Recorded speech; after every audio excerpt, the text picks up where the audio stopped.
स्वागत है दोस्तों आपके अपने YouTube चैनल स्टूडेंट्स एकेडमी में। आज हम स्टार्ट करने जा रहे हैं क्लास 9 की एक्सरसाइज 2.3। इससे पिछली वीडियो में हमने पढ़ा है पूरी एक्सरसाइज 2.2। आज स्टार्ट करते हैं 2.3 और इसके अंदर के जो क्वेश्चंस हम सीखेंगे वो बहुत ही ज़्यादा इम्पोर्टेंट हैं, क्योंकि ऐसे क्वेश्चंस एग्जाम्स में काफ़ी ज़्यादा पूछे जाते हैं। ठीक है, तो आइए स्टार्ट करते हैं। एक्सरसाइज 2.3 का क्वेश्चन नंबर 1। देखिए क्वेश्चन नंबर 1 क्या कहता है। क्वेश्चन नंबर 1 कहता है बताइए कि निम्नलिखित बहुपदों में से किस बहुपद का गुणनखंड x+1 है। ठीक है, मतलब 4 इक्वेशन हम लोग को दे रखे हैं, इसके अंदर 4 क्वेश्चन दे रखे हैं, उसमें ये बताना है कि x+1 किस किस इक्वेशन का गुणनखंड है। देखो x+1 क्या दे रखा है, x+1, इसको बताना है गुणनखंड है या नहीं है। गुणनखंड का मतलब होता है शून्यक है या नहीं है। और हमने पिछली वीडियो में क्वेश्चन जो भी सोल्व करे हैं 2.2 में, उसमें हमने शून्यक के नाम से सोल्व करे थे। अब उसने शून्यक ना कह के गुणनखंड कह दिया है। पिछले क्वेश्चन में पूछता था वो हमसे बताइए कि शून्यक है या नहीं है। ठीक है, तो क्या करते थे, बराबर में शून्य लगाते थे और आंसर निकाल लेते थे। प्लस का 1 इधर आएगा बराबर के, तो क्या हो जाएगा माइनस का 1, मतलब कि x की वैल्यू क्या आ गई है, -1 आ गई है। अब उसने पूछा हमसे बताइए कि x+1 किस किस इक्वेशन का गुणनखंड है और किस किस इक्वेशन का गुणनखंड नहीं है। तो देखिए x+1 था, तो इसका मतलब x की वैल्यू क्या रखनी है, मेरे को -1 रखनी है। और जो इक्वेशन उसने दे रखी है ना मेरे को 4 इक्वेशन, उन चारों इक्वेशन के अंदर क्या करना है, वैल्यू को रखना है। अगर आंसर 0 बनेगा तो गुणनखंड है, और अगर आंसर 0 नहीं बनेगा तो गुणनखंड नहीं है। ठीक है, देखो क्वेश्चन को सोल्व करने के बाद आप नीचे लिख भी सकते हो गुणनखंड है या नहीं है, या तो फिर मत लिखना, क्योंकि अगर आंसर 0 आता है तो एग्जामिनर समझ जाता है कि हाँ बच्चे ने आंसर किया है, 0 आ रहा है तो गुणनखंड है, नहीं आ रहा है तो गुणनखंड नहीं है। ठीक है, आइए स्टार्ट करते हैं। फर्स्ट इक्वेशन उसने क्या बोल रखी है उनसे, देखिए कहते हैं एक्स की cube plus x square, x की cube plus x square plus x plus का 1, ये इक्वेशन दे रखी है हम लोग को। और यहाँ पर जहाँ कहीं पर भी x हैगा हमको क्या रखना है, x की वैल्यू -1 रखनी है। अगर आंसर 0 बन जाएगा तो वो इक्वेशन का गुणनखंड होगा, नहीं बनेगा तो इक्वेशन का गुणनखंड नहीं होगा। आइए स्टार्ट करते हैं। x की क्यूब है तो क्या हो जाएगा -1 की क्यूब, प्लस x का स्क्वायर है तो -1 का स्क्वायर, प्लस x है तो खाली माइनस और प्लस का 1। देखिए मैंने आपको पहले ही बताया है, अगर संख्या माइनस की है और घात सम है या विषम है तो माइनस लगेगा या नहीं लगेगा। फिर से मैं एक बार बता देता हूँ, अगर किसी भी संख्या की घात विषम है तो हम लोग माइनस का यूज करते हैं। अगर किसी भी संख्या की घात कोई सम संख्या है तो माइनस का यूज नहीं करते हैं। ठीक है, देखो 1 की पावर 3 है, यानी कि कोई विषम संख्या है, ठीक है, और नंबर है, तो 1 की क्यूब क्या हो जाएगा 1, लेकिन घात विषम है तो क्या लगाऊंगा मैं, माइनस लगाऊंगा, प्लस का प्लस। 1 का स्क्वायर 1 ही होता है, पर इसकी घात क्या है प्लस की, यानी कि सम है तो माइनस नहीं लगाऊंगा, खाली प्लस ही रहेगा। ठीक है, अब देखो प्लस और माइनस, माइनस 1 का 1 प्लस का 1, इतना है समझ में। देखो माइनस प्लस माइनस, 1 में से 1 गया 0, माइनस, फिर माइनस प्लस माइनस, 1 में से 1 गया 0, तो आंसर क्या बन गया 0 बना कि नहीं बना, बन गया। तो हम क्या लिखेंगे कि हाँ x+1 गुणनखंड है। ठीक है, यानी कि यहाँ पे लिख दो गुणनखंड है। आया समझ में। देखिए कुछ भी नहीं है, इक्वेशन जो थी उन सब इक्वेशन में बस हम लोग को माइनस की 1 रखनी है, x की वैल्यू जहाँ कहीं भी x होगा वहाँ पर हमको -1 रखना है। ठीक है, और अगर 0 बन जाता है तो गुणनखंड है, 0 नहीं बनता है तो गुणनखंड नहीं है। आइए स्टार्ट करते हैं इसका सेकंड पार्ट। सेकंड पार्ट कहता है x की पावर 4 प्लस x की पावर 3 प्लस x की पावर 2 प्लस x प्लस 1। ठीक है, इस बार क्या दे दिया हमको, इतना क्वेश्चन देखो ऊपर से ही सेम है। ठीक है, तो मतलब इसको तो सोल्व करूंगा 0 बनेगा, बस इसके अंदर वैल्यू को पुट करना है, लेकिन हमको पूरे क्वेश्चन के अंदर ही वैल्यू को पुट करना पड़ेगा, क्योंकि हमको अभी तो क्वेश्चन दे रखा है, एग्जाम्स के अंदर लगातार ऐसे क्वेश्चन नहीं देगा, बस 1 या 2 ही क्वेश्चन आते हैं तो पूरा सोल्व करेंगे। एक्स के लिए क्या रखना है, माइनस का 1, माइनस की 1 की पावर 4 प्लस -1 की पावर 3 प्लस -1 का स्क्वायर प्लस माइनस 1 और प्लस का 1। ठीक है, अब देखिए 1 की पावर 4 है, 1 की मल्टीप्लाई 4 बार करनी है। 1 1 जा 1 1 जा 1 1 जा 1, मतलब कि 1 ही आ रहा है आंसर, आ गया 1। पावर क्या है, सम संख्या है, सम संख्या है तो माइनस नहीं लगेगा, खाली प्लस का ही 1 रहेगा। फिर प्लस का प्लस, 1 की क्यूब क्या हो जाएगी 1, लेकिन पावर विषम है तो क्या लग जाएगा माइनस का 1। फिर प्लस 1 का स्क्वायर 1, पर पावर सम है तो प्लस का 1 और माइनस प्लस, माइनस का 1 प्लस का 1। ठीक है, देखिए 1 plus minus minus 1 plus 1 minus 1 plus 1। ठीक है, देखिए 1 में से 1 गया 0, प्लस 1 में से 1 गया 0 प्लस 1, तो आंसर क्या बनना है खाली 1। तो इसमें 0 नहीं बना तो ये क्या होगा, गुणनखंड नहीं होगा। ठीक है, तो लिखना गुणनखंड नहीं है। ठीक है, आइए स्टार्ट करते हैं इसका थर्ड पार्ट, क्वेश्चन नंबर 1 का ही थर्ड पार्ट। थर्ड पार्ट क्या है, कहता है x की पावर 4 प्लस 3x की cube plus 3x square, x की पावर 4 प्लस 3x की cube plus 3x square plus x plus में 1। ठीक है, इस पर ये क्वेश्चन है, यहाँ पर भी जहाँ कहीं भी आपको x दिख रहा है वहाँ पर क्या रखना पड़ेगा, x की वैल्यू -1। हमने ये पहले सोल्व कर रखा है, क्योंकि इसने पूछा है खाली x प्लस 1 को बताओ कौन कौन सी बहुपद का गुणनखंड है। ठीक है, तो x प्लस 1 है तो बराबर में 0 लगा के हमने -1 कर दिया है। और अब जितने भी क्वेश्चन में पूछेगा, जितने भी इक्वेशन के, उन सब इक्वेशन के अंदर जहां कहीं भी x होगा मैं रख दूंगा -1, अगर 0 आएगा तो गुणनखंड बन जाएगा वो। आइए क्या हो जाएगा, -1 की पावर 4 प्लस 3, -1 की पावर क्यूब प्लस 3, -1 की पावर 2 प्लस -1 प्लस में 1।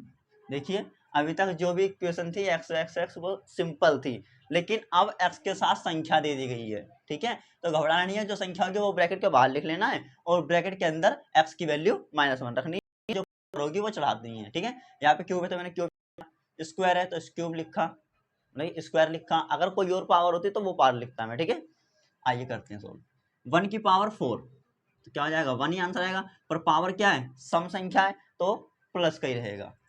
फिर प्लस का 3, 1 की पावर 3 है तो 1 ही आंसर आएगा, पर पावर क्या है विषम, तो यहाँ पे माइनस लगाऊंगा। प्लस का 3, 1 का स्क्वायर 1, फिर प्लस और माइनस, माइनस का 1 प्लस का 1। देखिए 1 प्लस माइनस माइनस, 3 एकम 3 प्लस 3 एकम 3, -1 प्लस 1। देखिए माइनस का प्लस का 3 कैंसिल, माइनस का प्लस का 1 कैंसिल। पता है कैसे, माइनस प्लस माइनस होता है, 3 में से 3 गया 0, फिर माइनस प्लस माइनस होगा, 1 में से 1 गया 0, लेकिन ये एक बचा हुआ है ना, जब एक बचा हुआ है इसका मतलब ये भी हमारा गुणनखंड नहीं है। अगर 0 आता तो गुणनखंड होता, लेकिन 0 नहीं आया तो वो क्या है, गुणनखंड नहीं है। ठीक है, तो खाली फर्स्ट वाला गुणनखंड है, बाकी सेकंड और थर्ड गुणनखंड नहीं है। अब चलते हैं अपने फोर्थ और इसका लास्ट पार्ट, क्वेश्चन नंबर 1 का। फोर्थ इक्वेशन दे रखी है उसने हम लोग को, x की cube minus x square minus 2 plus में √2x प्लस √2।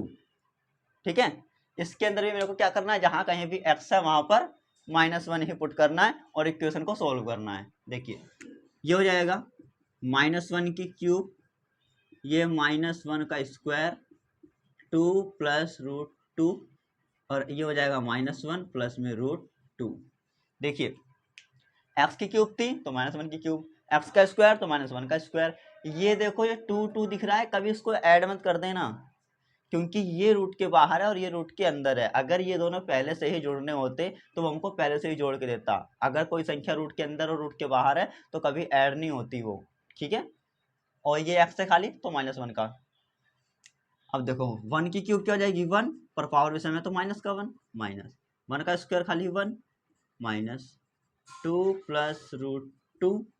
अब चाहो तो मैं इसकी मल्टीप्लाई कर सकता हूँ, चलो आगे कर दूंगा, प्लस √2। देखो माइनस माइनस प्लस, 1 और 1 2, दोनों संख्या के साथ क्या माइनस है तो माइनस का 2, माइनस 1 दूनी 2, पर माइनस है तो माइनस का 2, फिर प्लस और माइनस, माइनस √2 एकम √2 प्लस का √2। ठीक है, अब देखिए 2 का 2 माइनस माइनस प्लस का 2 minus plus sorry minus minus plus का रूट 2 और प्लस का खाली रूट। देखो माइनस प्लस कैंसिल हो गया क्योंकि माइनस प्लस माइनस होता है, 2 में से 2 गया 0 बच गया, ठीक है। और रूट दो यहाँ पर दोनों संख्या रूट के अंदर आ गई है, यहाँ पर तो एक रूट के बाहर थी एक रूट के अंदर थी, पर यहाँ पर क्या हो गई, दोनों की दोनों रूट के अंदर संख्या आ गई तो ये प्लस हो जाएंगी। रूट टू क्या हो जाएगा 2√2, ये भी 0 नहीं बना तो क्या हो जाएगा, ये भी गुणनखंड नहीं है। आया समझ में? कुछ भी नहीं था, जहां कहीं भी x दे रखा होगा वहां पर हमको x की वैल्यू -1 रखनी है। 0 आया तो गुणनखंड है, 0 नहीं आया तो गुणनखंड नहीं है। इस चीज का ध्यान रखना और क्वेश्चन को करते जाना, आंसर आ जाएगा, ठीक है।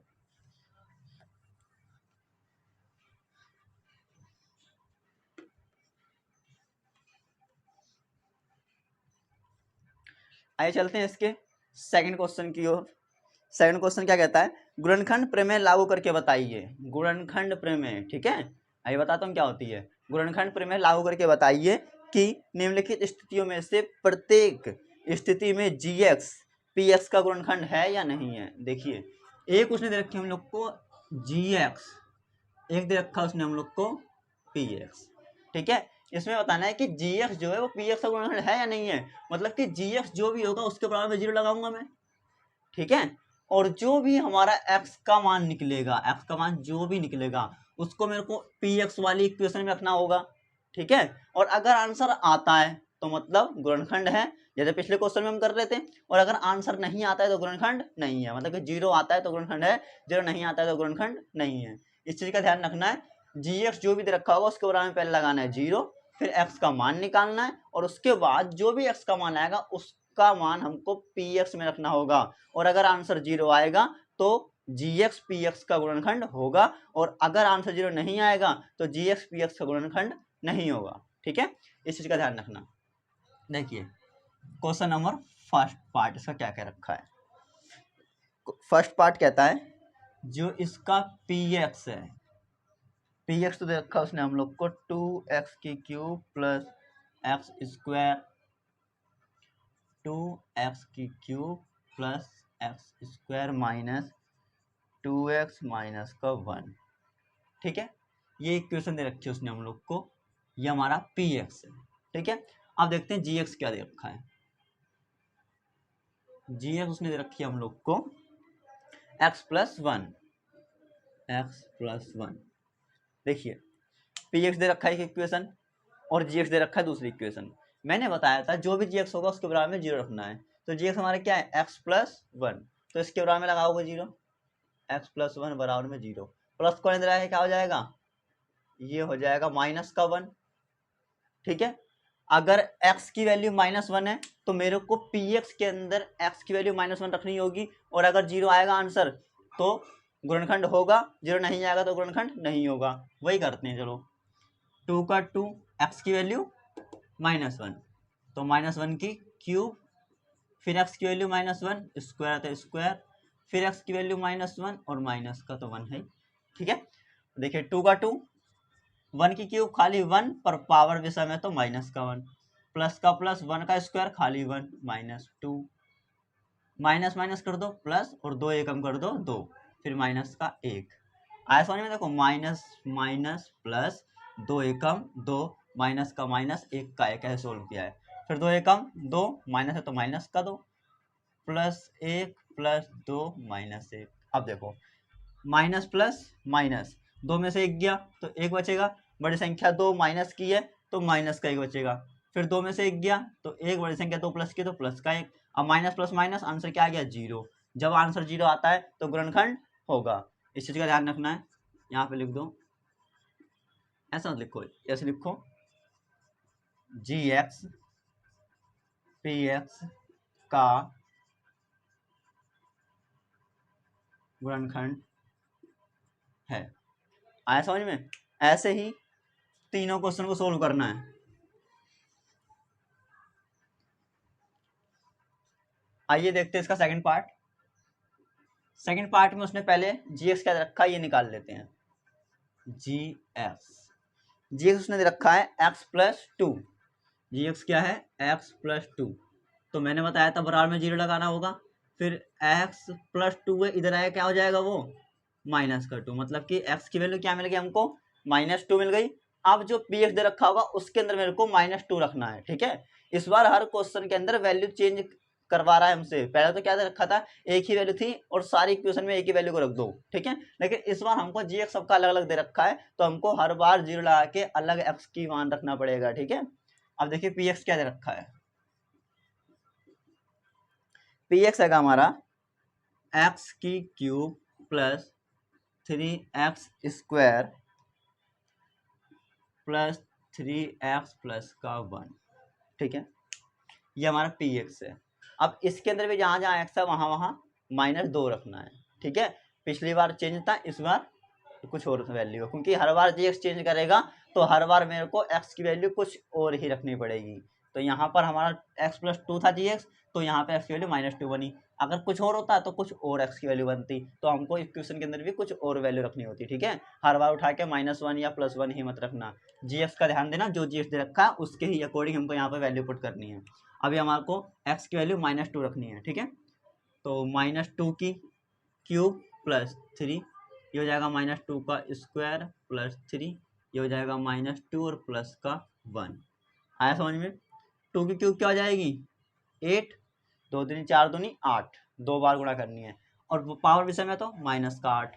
फिर देखो प्लस 3, दो का स्क्वायर 4, और प्लस मतलब कि माइनस की जो पावर है, जो संख्या की पावर है वो क्या है सम संख्या है, जब सम संख्या होगी तो माइनस नहीं लगाऊंगा मैं। प्लस और माइनस माइनस, दो तियाँ 6 और प्लस का 1। और देखो माइनस 8, 4 का 4, 3 चौक 12, माइनस 6 प्लस का 1।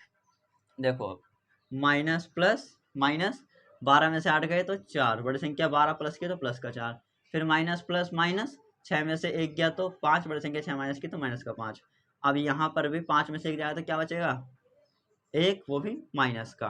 तो देखो यहाँ पर कहीं जीरो बना नहीं बना, तो यहाँ पर क्या लिखोगे ऐसे जी एक्स पी एक्स का गुणनखंड नहीं है। आया समझ में। कुछ नहीं कर रहा हूँ मैं, हर बार जो जी एक्स दे रखा है उसके बराबर में जीरो लगा रहा हूँ और एक्स का मान निकाल रहा हूँ, उस एक्स के मान को पी एक्स के अंदर रख रहा हूँ। पी एक्स की वैल्यू अगर हमारी जीरो बन रही है तो गुणनखंड बन रहा है यानी कि हो रहा है, और अगर जी एक्स की वैल्यू जीरो नहीं बन रही है तो गुणनखंड नहीं है, ठीक है। इतना ध्यान रखना और आगे सोल्व करते रहना।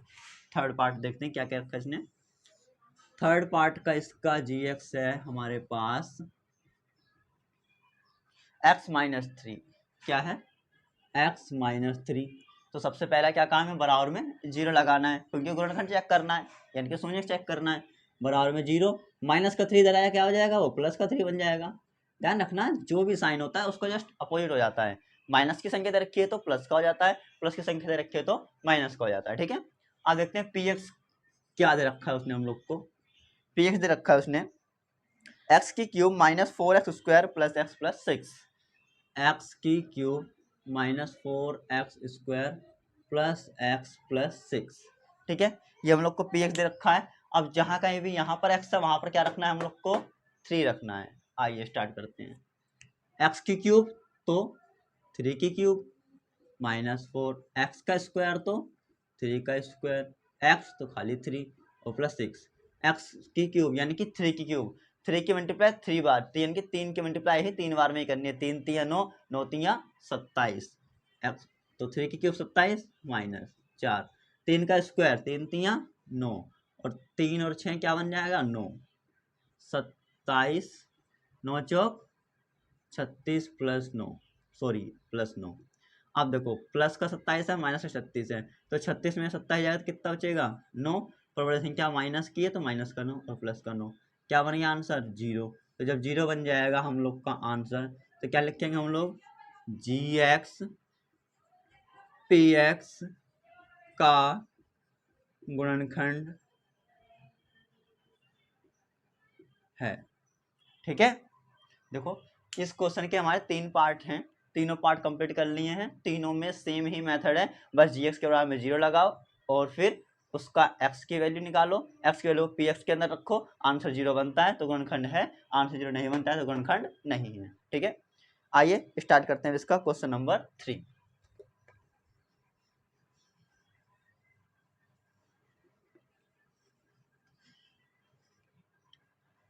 देखिए क्वेश्चन नंबर 3 में क्या क्या रखा है।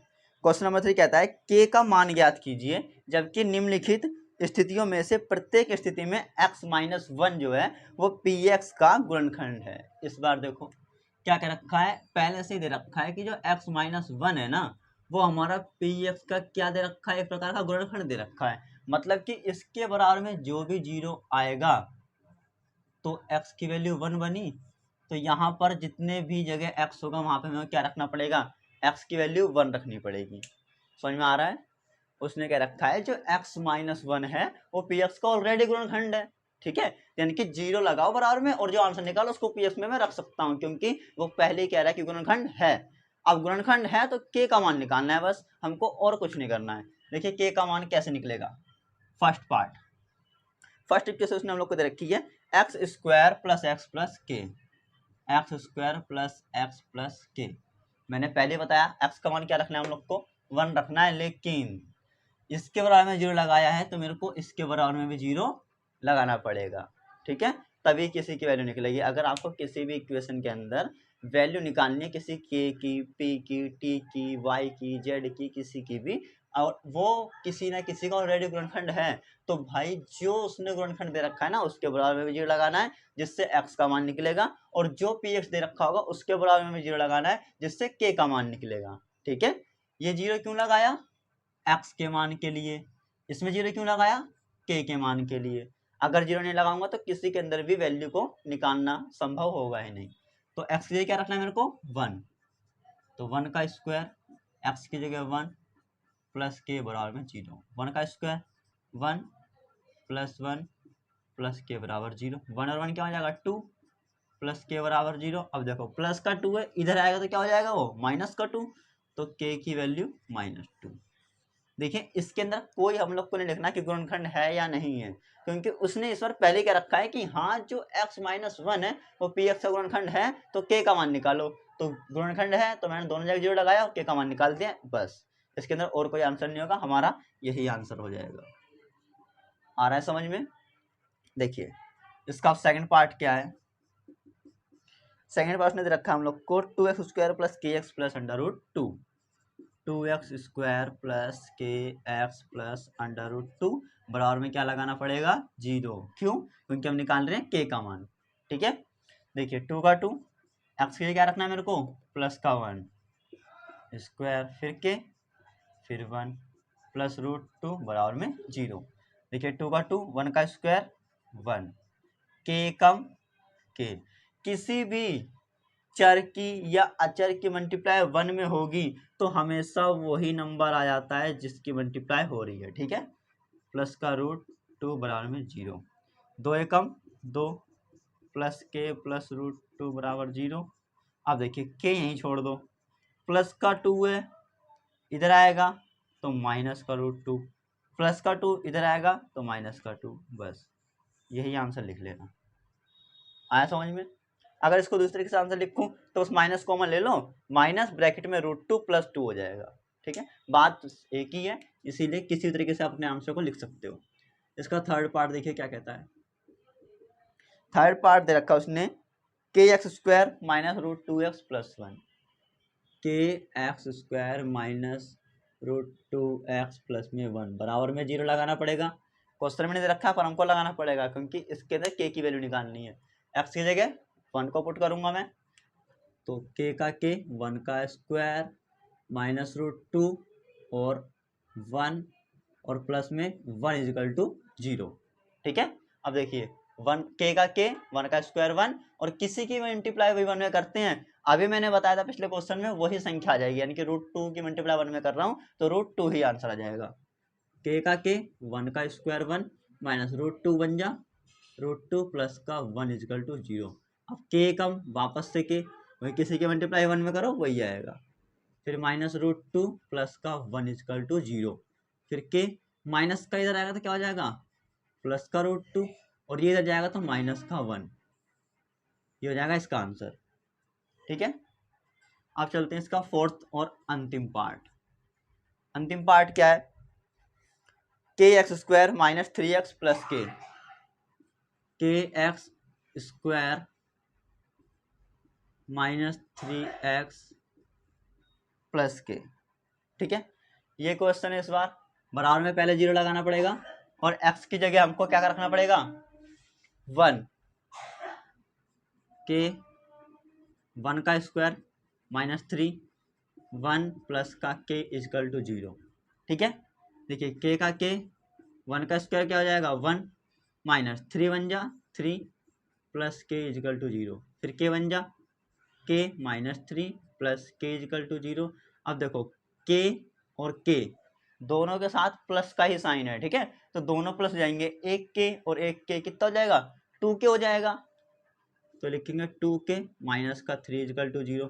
अब माइनस का 3 इधर आएगा तो क्या हो जाएगा वो प्लस का 3। और जो भी चर के साथ संख्या होती है वो हमेशा नीचे आती है, मैंने पिछली वीडियो में बताया था। k इजकल टू 3/2, इसके अंदर k का मान हो जाएगा 3/2। ठीक है, समझ में आया। चारों पार्ट हैंगे क्वेश्चन नंबर 3 के, ध्यान से करना, समझ में आ जाएगा। सिंपल है, ऐसे क्वेश्चन आएंगे 1 या 2 नंबर में पूछा जाएगा, 1 नंबर में पूछा जाता है ज़्यादातर। ठीक है, आइए चलते हैं अपने क्वेश्चन नंबर 4 की ओर।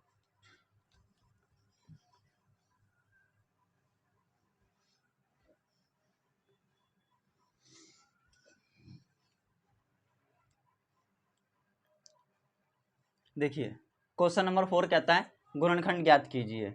गुणनखंड ज्ञात करना बहुत ही इम्पोर्टेंट है, अपने 9th क्लास में भी 10th क्लास में भी आते हैं सवाल, और एग्जाम की दृष्टि से तो बहुत ही ज़्यादा इम्पोर्टेंट है, क्योंकि इसके अंदर जो क्वेश्चन बनते हैं 3 नंबर के, 4 नंबर के, 2 नंबर के, इस तरीके से क्वेश्चन बनते हैं। अगर थोड़ा सा टफ दे देता है, वो इक्वेशन को टफ बना देता है, तो उसको क्वेश्चन को ज़्यादा नंबर में पूछता है। और अगर इक्वेशन के अंदर संख्याएं को ईजी देता है, जो उन बच्चों के लिए होता है जो कमज़ोर बच्चे हैं, उनकी जो पेपर बनाया जाता है ना, वो दोनों दृष्टि से बनाया जाता है, कमज़ोर बच्चों के लिए भी और जो बच्चे पढ़ाई में अच्छे हैं उनके लिए भी। तो इसीलिए ये क्वेश्चन ऐसा है ना, हर एक एग्जाम्स के अंदर किसी भी नंबर का पूछ लिया जाता है, या तो कम नंबर का पूछेगा या ज़्यादा नंबर का पूछेगा। तो जो बच्चे कम के हैं या जो उनको थोड़ा कम समझ में आता है मैथ में, वो भी इस क्वेश्चन को कर रहे हैं, क्योंकि आएगा जरूर ये पेपर में, चाहे कम नंबर में आए या ज़्यादा नंबर में आए। ठीक है, इसीलिए इस क्वेश्चन को करना, और अगर जो क्वेश्चन नंबर 4 को सीखेगा वही आगे क्वेश्चन नंबर 5 को कर पाएगा, क्योंकि जो चीज़ इसके अंदर है ना, वही चीज़ क्वेश्चन नंबर 5 में भी करनी पड़ेगी, तभी आएगी क्वेश्चन नंबर 5, नहीं तो वो भी समझ में नहीं आने वाला। तो इस क्वेश्चन को थोड़ा ध्यान से समझना। ठीक है, क्वेश्चन नंबर 4 में कहता है गुणनखंड ज्ञात कीजिए। इसका फर्स्ट पार्ट है हम लोग का 12x square minus 7x plus का 1। ठीक है, इसके अंदर अगर मैं इसका मानक समीकरण लिखूं तो देखो क्या होगा, ax square plus bx plus c। ठीक है, एक्स स्क्वायर है, और जो एक्स स्क्वायर के साथ होता है वो क्या कहलाएगा हमारा a, जो x के साथ होगा वो क्या कहलाएगा b, जो c के साथ होगा वो तो खाली c पड़ेगा। ठीक है, अब देखो यहाँ पर a हमारा है 12, b है -7, c है 1। ध्यान रखना जो b है, जो भी निशान के साथ है ना, कोई सी भी संख्या उसके साथ बोलेंगे, अगर हमारा ये माइनस का है तो c हो जाएगा -1, अगर ये माइनस का है तो a हो जाएगा -12, b है हमारा -7। ठीक है, अब इसके अंदर क्या करना है, सबसे पहले a की और c की मल्टीप्लाई करते हैं हम आपस में। ठीक है, उसका फिर एलसीएम करते हैं, उसके बाद हमको कुछ भी करके b लाना होता है। तो यहाँ पर देखो a और c मतलब कि 12 और 1 की मल्टीप्लाई करो, 12 एकम 12 बना, 12 एकम 12। फिर मैंने क्या बताया, उसका करेंगे हम लोग एलसीएम, 2 छिंग 12, 2 3 6, 3 एकम 3। ध्यान रखना एलसीएम भी आना चाहिए इस क्वेश्चन को सोल्व करने के लिए, अगर एलसीएम नहीं आएगा तो काफ़ी प्रॉब्लम हो सकती है। ये तो बहुत सिंपल क्वेश्चन है, तो 2 नंबर में पूछेगा, लेकिन अगर 3 या 4 नंबर का क्वेश्चन होगा तो उसके अंदर संख्याओं को बड़ी बड़ी दे देगा वो। ठीक है, या पॉइंट में दे देगा या अंडर रूट में दे देगा। तो अभी पहले सिंपल बेसिक से सीखो, उसके बाद जैसे क्वेश्चन वो देता रहेगा वैसे सोल्व कराता रहूँगा। ठीक है, तो देखो लाना क्या हम लोग को 7 लेकर के आना है, और माइनस का, वो भी इन 3 संख्याओं से मेरे को 7 बनाना है किसी भी तरीके से। आपको पता पड़ रहा होगा 3 और 3 कितना होता है 4। अब क्या बचा हुआ है हमारे पास 3।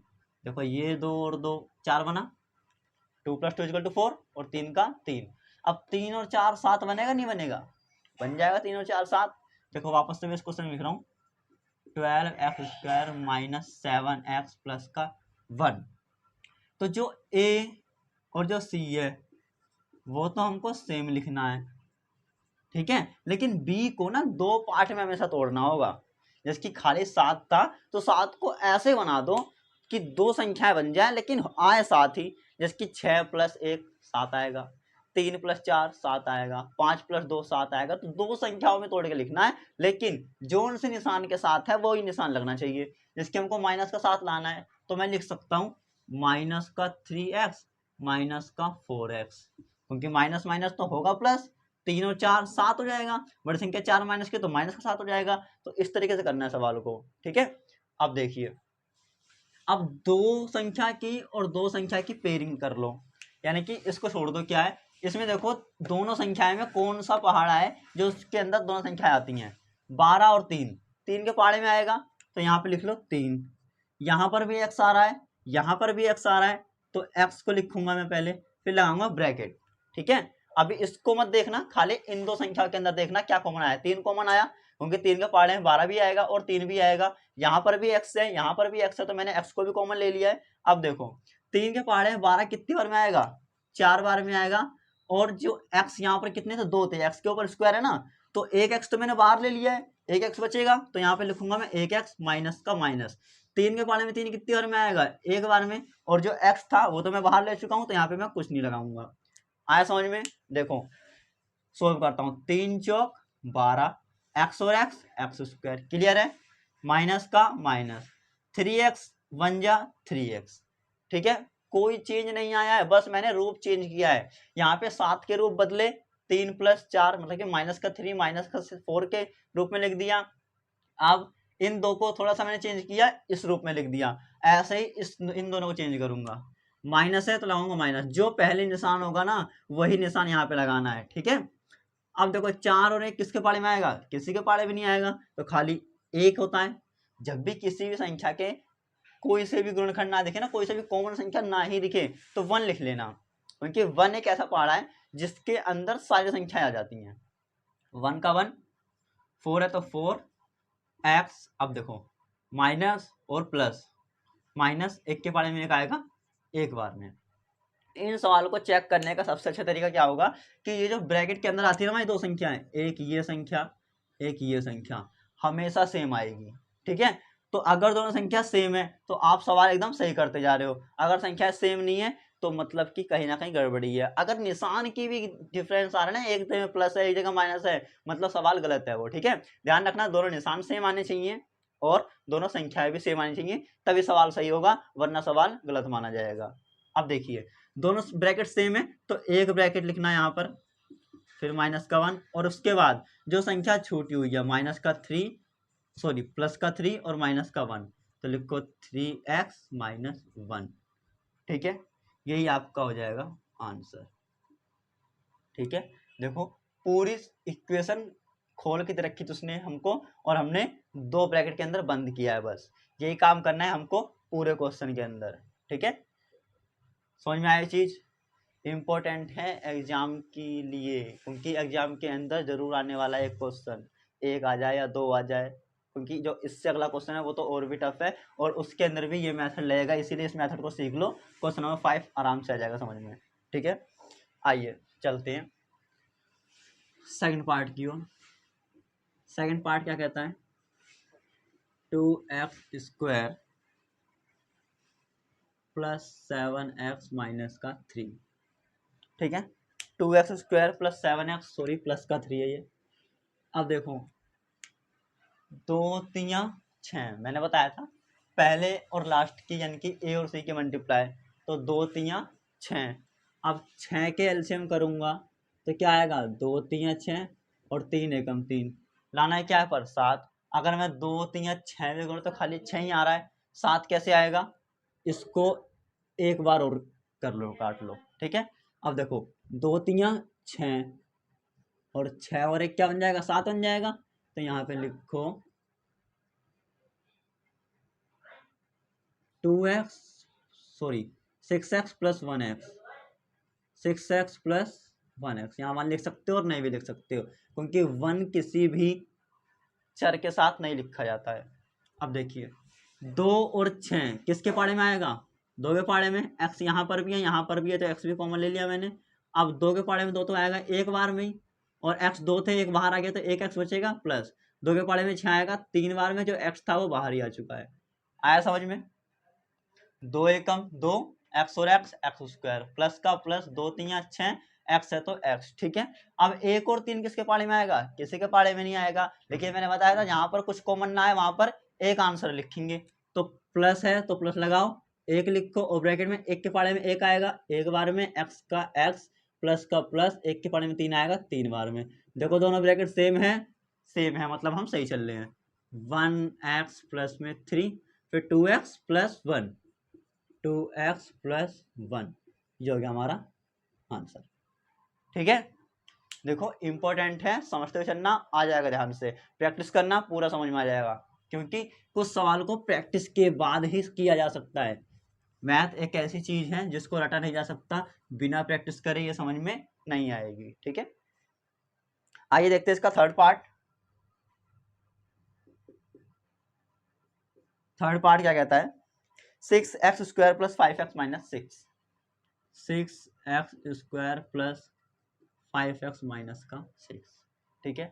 अब इधर इसकी और इसकी, यानी कि 6 मल्टीप्लाई बाय 6, मल्टीप्लाई करते हैं, 6 6 36, 36 कैल्सियम करूंगा, 2 के पास जाएगा, 2 एकम 2, 1 बचा 8, 16 हो गया, 2 अट्ठे 16, फिर 2 नीम 18, फिर 3 3 9, फिर 3 एकम 3। अब इन संख्याओं से कुछ भी करके हमें क्या बनाना है, 5 बनाना है। देखो 2 दूनी 4, 3 3 9, 9 में से 4 क्या बचेगा, 5 बन जाएगा। तो करो फिर, 6x square plus 9x minus 4x minus का 6, ठीक है। अब देखो 6 और 9 किसके पाड़े में आएगा, 3 के पाड़े में आएगा, साफ साफ दिख रहा है, तो 3 ले लो कॉमन, यहाँ पर भी x है यहाँ पर भी x है तो x भी ले लो कॉमन। अब देखो 3 के पाड़े में 6 कितनी बार में आएगा, 2 बार में, x डबल था 1 आ गया तो 1 बचेगा, और 3 के पाड़े में 3 कितनी बार में आएगा, सॉरी 9 कितनी बार में आएगा, 3 बार में, क्योंकि 3 3 9, x जो था वो बाहर ले चुका हूँ तो यहाँ पर मेरे को x लगाने की कोई जरूरत नहीं है। अब देखो माइनस है तो लगा दो माइनस, 4 और 6 2 के पाड़े में आता है, अब 2 के पाड़े में 4 कितनी बार में आएगा, 2 बार में, x है तो x, और माइनस प्लस 2 के पाड़े में 6 कितनी बार में आएगा, 3 बार में, ठीक है। मैं इसको रफ कर दे रहा हूँ, ठीक है। अब देखो दोनों ब्रैकेट सेम है या नहीं हैंगे ना, तो लिखो 2x प्लस का 3, फिर 3x माइनस 2, 3x माइनस 2, यहीं पे हमारा सवाल ये खत्म हो जाएगा। आ रहा है समझ में?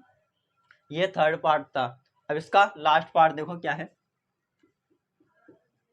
फोर्थ पार्ट उसने क्या रखा है, 3x square minus x minus का 4, 3x square minus x minus का 4। यहाँ पे देखो 3 और 4 के मल्टीप्लाई तो कर लो, आ गया 12, एलसीएम भी कर लो, पर लाना क्या है, यहाँ पर तो कोई संख्या है नहीं, तो ध्यान रखना जहाँ पर कोई संख्या नहीं होती वहां पर माना जाता है 1, ठीक है। तो देखो 3 चौक 12, 2 3 12, 2 3 6, 3 एकम 3, लाना क्या हम लोग को, माइनस का 1, तो देखो 2 दूनी 4 और ये खाली 3, ठीक है। 4 में से 3 जाएगा तो 1 बचेगा, और माइनस का 1 लाना है तो 3 में से 4 को घटा दो, 3x स्क्वायर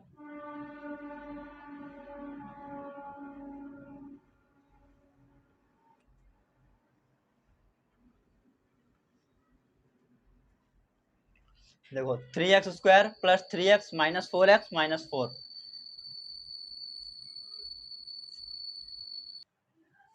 यहाँ पर भी 3 है यहाँ पर भी 3 है, तो 3 कॉमन ले लिया, दोनों जगह x भी है तो x भी कॉमन ले लिया। अब 3 के पाड़े में 3 आएगा एक बार में, x जो है 2 है एक बार आ चुका है तो 1 बचेगा, प्लस का प्लस, फिर 3 के पाड़े में 3 आएगा एक बार में, और यहाँ का x बाहर आ चुका है तो कुछ नहीं लिखूंगा मैं।